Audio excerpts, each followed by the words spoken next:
नमस्कार, स्वागत है आप सभी का न्यूज 21 में। मैं हूं आपके साथ हर्षदा जोशी। महाकुंभ का समापन हो चुका है, लेकिन संगम तट पर श्रद्धालुओं की भीड़ बरकरार है। सियासी बयानबाजी के बीच प्रधानमंत्री मोदी ने महाकुंभ पर एक ब्लॉग भी लिखा है। 45 दिन चले महाकुंभ का बुधवार को महाशिवरात्रि स्नान के साथ समापन हुआ, लेकिन संगम तट पर आज भी श्रद्धालुओं की भीड़ देखी जा रही है। मेले में दुकानें लगी हैं और कारें संगम तक पहुंच रही हैं।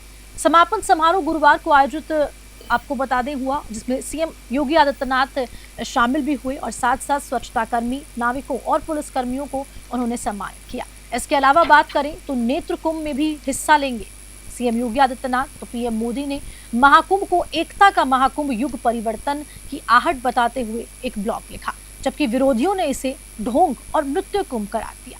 और इसी सब पर आज चर्चा के लिए आज हमारे साथ खास चर्चा में जुड़ रहे हैं न्यूज 21 के एडिशनल डायरेक्टर संजीव पाराशर जी। सर, बहुत बहुत स्वागत है एक बार फिर से इस खास चर्चा में। और सर, आज का जो विषय है जिस पे हम चर्चा करने वाले हैं वो महाकुंभ, क्योंकि बहुत ही खूबसूरत तरीके से उसका समापन हुआ है। सीएम योगी आदित्यनाथ ने सफाई कर्मियों के साथ सफाई की और साथ साथ खाना भी बैठ के खाया। हालांकि तमाम विरोधी इसकी आलोचना कर रहे हैं, राजनीति इस पे भी हो रही है, लेकिन आखिरकार अगर इसे समझना चाहें महाकुंभ को, तो ये कितना, क्योंकि 144 साल बाद ये महाकुंभ आया था। तमाम लोग 66 करोड़ से ज्यादा लोगों ने यहाँ पर डुबकी लगाई है। किस तरह आप इस महाकुंभ के पावन पर्व को देखते हैं? हर्षदा, सबसे पहले तो मैं आप सब लोगों का स्वागत करता हूँ, न्यूज़ 21 के दर्शकों का। साथ साथ में जो आपने महाकुंभ के समापन की बात की, बहुत ही अच्छी तरह से, बहुत ही जो है वो क्लीनली समापन हुआ। इस सब के लिए बधाई के पात्र है भारत की जनता और साथ साथ में आयोजक, जिन आयोजकों ने रात दिन लग करके इस खूबसूरत प्रोग्राम को, इस खूबसूरत महाकुंभ को इतना अच्छा बनाया, उनको वो बधाई के पात्र हैं। हर्ष तक कोई आसान नहीं होता किसी भी इस तरह के इवेंट को बनाना। अगर आप पीछे मुड़ देखेंगे हर्षता, तो आपको कितने काम करने पड़ते हैं इस सबको बनाने के लिए। अगर आप शुरू करें, इंफ्रास्ट्रक्चर होगा, सड़कें होगी, उनके ठहरने की व्यवस्था होगी, चिकित्सा विभाग को देखना होगा, फायर देखना होगा, सुरक्षा देखनी होगी, महिलाओं के लिए जो है वो आपको अलग से सुरक्षा देखनी होगी, नहाने का दुकान, खाने का आवागमन, इतने सारे चीजें मिल करके एक सक्सेसफुल इवेंट को बनाते हैं।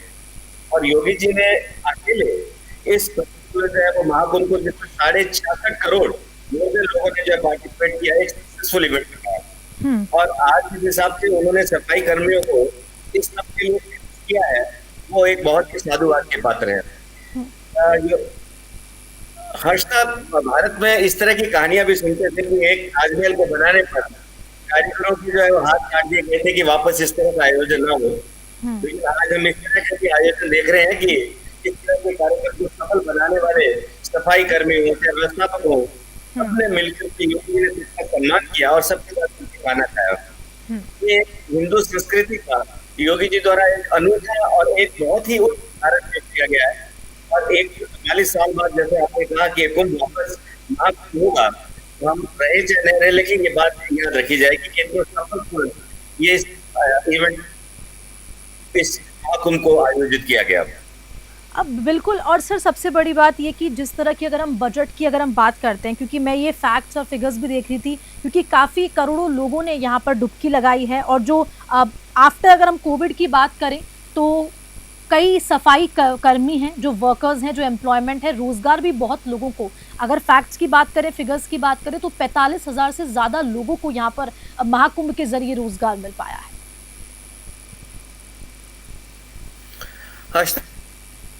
45,000 परिवार जो है इस महाकुंभ से उन्होंने अपनी जो है वो रोजगार किया। और ये बहुत अच्छा था।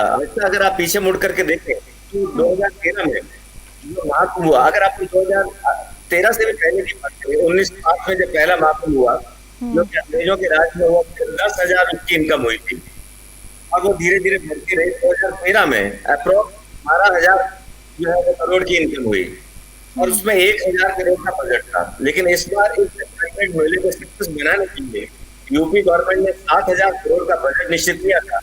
और आपको जानकर खुशी और हर्ष भी होगा, 2 लाख 1,000 करोड़ के ऊपर की इस आयोजन के द्वारा सरकारी खजाने में इनकम हुई है। हाँ, ये जो आयोजन की जो इनकम है, बहुत से फंड्स हैं, रेलवे, आयोजन, टूरिस्ट, सब लोगों को बराबर होता है। क्योंकि देखिए, इस आयोजन में जब 43,000 परिवार ने पार्टिसिपेट किया है, तो सबने लेकर के सबने एक बहुत अच्छा इनकम भी की है। इस तरह के आयोजन धार्मिक न होकर के एक समाज को आगे बढ़ाने के लिए भी, समाज को एक उस दिशा में ले जाने के लिए भी कदम है। और सर सब एक और सवाल पहले यहाँ तो पर ये सोचा जाता था कि धार्मिक आयोजन देखो। हाँ सर बोलिए। हाँ। सर अगर हम इकोनॉमिक ग्रोथ की अगर हम बात करते हैं तो किस तरह का आकलन यहाँ पर लगाया जाए, क्योंकि जिस तरह से अगर हम रेवेन्यू की बात करते हैं तो आप 1900 अगर हम 6 में जाते हैं जब ये महाकुंभ का आयोजन किया गया था, तो आप मेरे ख्याल से 2013 की अगर बात करेंगे तो 12,000 करोड़ रेवेन्यू जनरेट हुआ था। अगर हम इस बार की बात करते हैं, किस तरह से इकोनॉमिक ग्रोथ में इसका असर देखने को मिलेगा?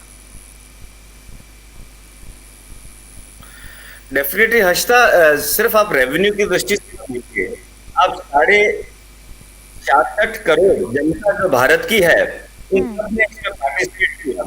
अब रेलवे का 15,000 ट्रेन यहाँ तक यात्रियों को पहुंचाने में सहायता मिली है। अगर आप देखिए, एक पे एक आप इसके अंदर जो है वो रिकॉर्ड टूटे हैं। एक दिन में 7 शटल चली, कितना बड़ा रिकॉर्ड है कि ले जाने के लिए महाकुंभ के लोगों को 500 शटल एक दिन में चले।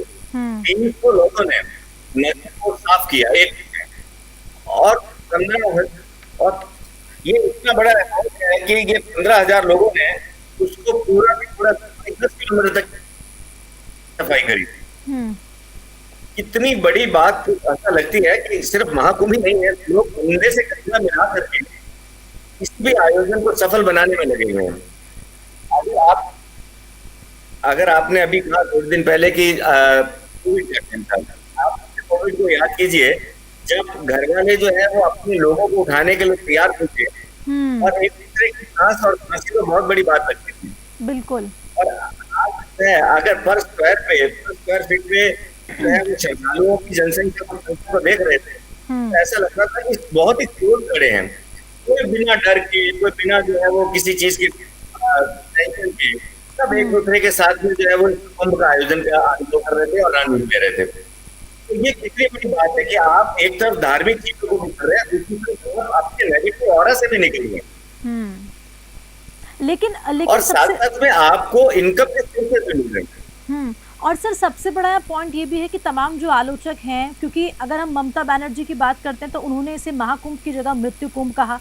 लालू यादव का मैं बयान सुन रही थी, उनका कहना है कि ये सब ढोंग है, ये सब फालतू है। लेकिन 66 करोड़ लोगों ढोंग कैसे कर सकते हैं, जो आस्था की डुबकी लगाई है, जो उनके सेंटिमेंट्स हैं, जो उनके इमोशंस हैं? बिल्कुल हर्षिता, आपकी बात बिल्कुल सही है कि मैं ऐसा भी देखता था कि इसको भी कुंभ को जो है वो इस तरह से पॉलिटिक्स में बांट दिया। अब आप किसी चीज को ऐसा महसूस कीजिए कि एक चीज में पार्टी करा रही है। हिंदुस्तान में तो 66 करोड़ लोगों ने मतदान भी नहीं किया, और सारे के सारे जो है वो देश में इस कुंभ के मेले में रहने आए। पॉलिटिकल मत मानिए, इसमें सब जाति सब है यहाँ पर आए। और इससे इम्पोर्टेंट बात है कि ममता बनर्जी हो चाहे जो है वो नहीं गए इस कुंभ को देखने के लिए, सिर्फ बयानबाजी। एक इम्पोर्टेंट बात है कि अगर आप किसी चीज को वर्णन करना चाहते हैं, आप किसी चीज के बारे में बताना चाहते हैं, पहले आप उसका खुद का अनुभव कीजिए।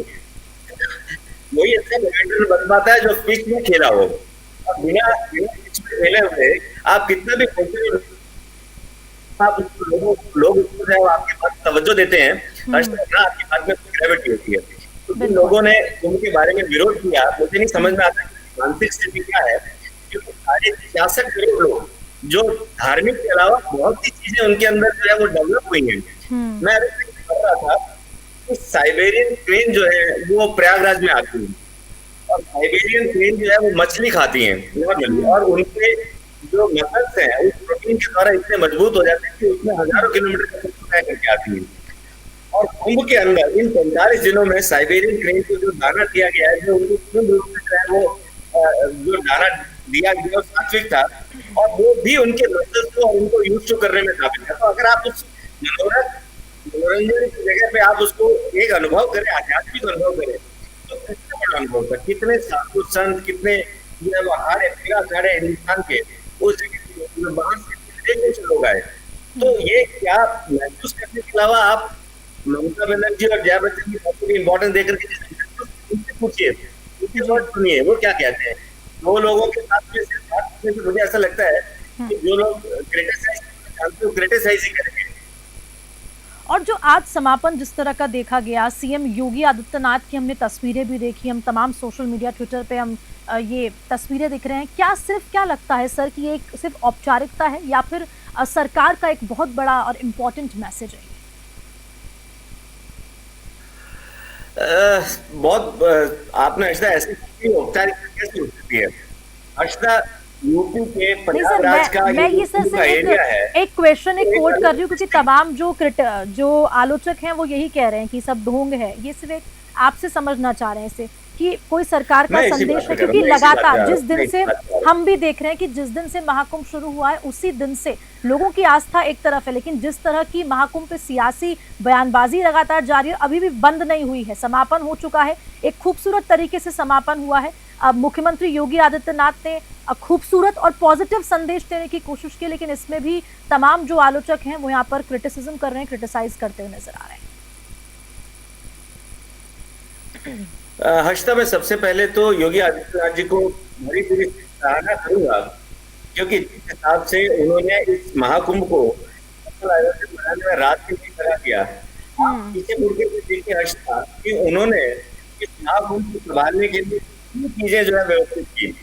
उन्होंने महिलाओं को लेकर के ड्रोन से उन्होंने जो है वो पूरी के पूरी जिम्मा दिया। कितने ड्रोन वहां काम कर रहे थे। उन्होंने इस चीज का भी ख्याल रखा कि सफाई कर्मचारियों के बच्चों को, क्योंकि जो लोग लगातार 10 दिन तक सफाई की सेवा दे रहे थे, उनकी पढ़ाई खराब होती है। और दूसरा, अगर वो नौ के साथ उस ड्यूरेशन में काम करते हैं तो उनकी भी देखते हुए वहां पर अस्थायी रूप से स्कूल खोला गया। और स्कूल में कम से कम 10 टीचर थे, जो कि एनजीओ के थ्रू जो है उन बच्चों को 250 से 350 बच्चों का मैंने कहीं पढ़ा, जो कि जो है शिव मैटर का एनजीओ की सपोर्ट कर रहा था। तो आप ये देखिए तो छोटी छोटी महीन चीजें जो आपको छोटी लगती हैं, उनको योगी आदित्यनाथ जी ने कितना अच्छी तरह से व्यवस्थित की। तो बहुत बड़ी प्रशंसा योगी जी की, और सब लोग काट करने में लगे थे। अगर आप याद हो, जब होली अमावस्या के दिन की आग लगी थी, भगदड़ हुई थी, योगी जी पहले पहुंचने वाले आदमियों में थे। पूरी तरह से उन्होंने सिचुएशन को कंट्रोल में लिया, अधिकारियों की मीटिंग में, और मॉर्निंग तक जो बहुत बड़ा जो है वो 1.5 करोड़ के लोग था, वो यही रहा। जिस भगदड़ का जिक्र हम लगातार कर रहे हैं, जिस भगदड़ का हम जिक्र लगातार कर रहे हैं, उसको लेकर क्या कुछ लगता है? क्योंकि उस पर भी सियासत जारी थी कि ये बहुत प्लान तरीके से किया गया है। अब भगदड़ किस तरह से प्लान तरीके से हो सकती है? हर्षदा, बहुत मुझे कई बार ऐसा लगता है कि 66 करोड़ लोग यहाँ पर इकट्ठे हो रहे हैं। यहाँ पर बहुत छोटी छोटी चीजें ऐसी होती हैं जहाँ पर कई बार जो है वो हो जाती हैं। वो किसी कारण से हो, उसका विश्लेषण होना चाहिए ताकि वो घटना ना हो, और भी होता है। लेकिन अगर आप किसी पहले की घटना को उठा करके देखेंगे तो 1954 में जब जो है वो 800 लोग जो है वो इस बिगड़ गई थी कुंभ के दौरान, उसकी वजह से उनकी मौत हुई। तो वो बाद में बाकी सारे इंसिडेंट को उठा करके देख लीजिए, 50-100 लोगों की जान गई है। तो इम्पोर्टेंट है, जान जाना बहुत समय है। जो 1954 के बाद में हुई, उसके बाद कोई घटना नहीं। आप और धर्मों में भी उठा करके देख लीजिए, और धर्मों की जगह को उठा करके देख लीजिए, हज में करीब जो है वो अब 2024 का आंकड़ा है 1,30,00,000 के करीब में हज यात्री वहां गए, मक्का गए। और आप 2015 में करीब जो है मीना के अंदर जो है हजारों लोग मरे थे, 2,500 लोगों के करीब मरने का अनुमान था। तो आप 1.5 करोड़ में आप 2,500 बंदा मरा, किसी कारण से मरा, एनवायरमेंटल चेंज की वजह से हो सकता है, ऐसी बातें, हर मौत की दुख है, लेकिन इन मौतों के साथ साथ ये चीज आगे आने वाले हम को और सक्सेस बनाने के लिए मंत्र देती है। जैसे अभी आप ये देखिए कि दिल्ली रेलवे स्टेशन पर जो भगदड़ मची, जिसमें कोई भी अगर ट्रेन आने का उन्होंने नियोग कर रहा हो, लेकिन जीआरपी और जो है वो आरपीएफ में अब आने वाले टाइम में इतना अच्छा कोऑर्डिनेशन हो गया है कि अब आप बाद में जो लोग जाकर के आए वो स्पष्ट रूप से बताते हैं कि इस वक्त ट्रेन में इतना अच्छा व्यवस्थित कर दिया गया था कि काउंटिंग स्टेशन की हो रही थी, कितने लोग एंट्री कर सकेंगे, काउंटिंग ट्रेन में हो रही थी। तो हर चीज जो है वो एक लेसन होती है। भगदड़ में 38 आदमी मरे मौनी अमावस्या के दिन और 18-20 लोग मरे क्योंकि स्टेशन में मरे थे। तो ये नंबर अगर मैं दूसरी जगहों के नंबर के कंपेरिजन करें तो ये कोई बात नहीं है, लेकिन 66.5 करोड़ लोग, इतना बड़ा भंग, इतना सब कुछ, बहुत लोग जो है वो मानवीय गलतियां कर सकते हैं।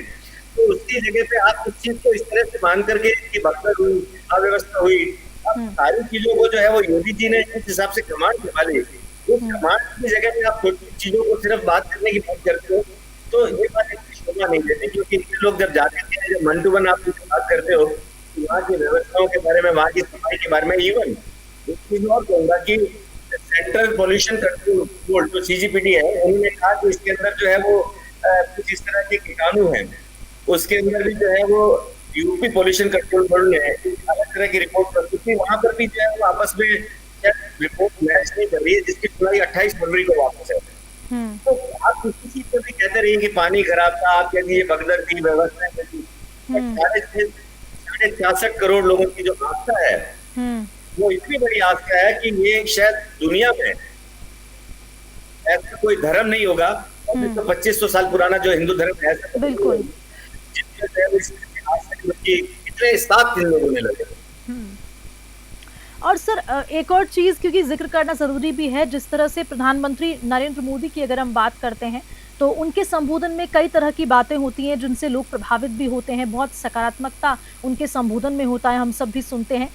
इस महाकुंभ के बाद और इस दौरान जो उनकी भी तस्वीरें सामने, जब उन्होंने डुबकी लगाई, संगम में डुबकी लगाई, और दूसरी चीज ये कि सिर्फ जो पॉलिटिकल लीडर्स हैं वही नहीं, आम जनता ही नहीं, बॉलीवुड के तमाम स्टार्स भी वहां पर दिखाई दिए जिन्होंने वहां पर डुबकी लगाई कई तरह के। और साफ तौर पर यह भी सामने आया कि अब इस महाकुंभ के बाद किस तरह की जो प्रधानमंत्री मोदी की जो छवि है उसको किस तरह से और लोग पॉजिटिविटी के साथ लेंगे, क्योंकि वो चीज़ हमने, हालांकि हमें महाकुंभ को किसी चुनाव से, किसी राजनीति से जोड़ के नहीं देखना चाहिए, लेकिन तमाम जो आलोचक हैं वो लगातार ये भी कह रहे हैं कि जिस तरह से प्रधानमंत्री मोदी हमेशा अपने संबोधन में कुछ चीज़ें कहते हैं और लोगों को इमोशनल करते हैं, इमोशनल कार्ड चलते हैं, इसको लेकर आप क्या सोचते हैं?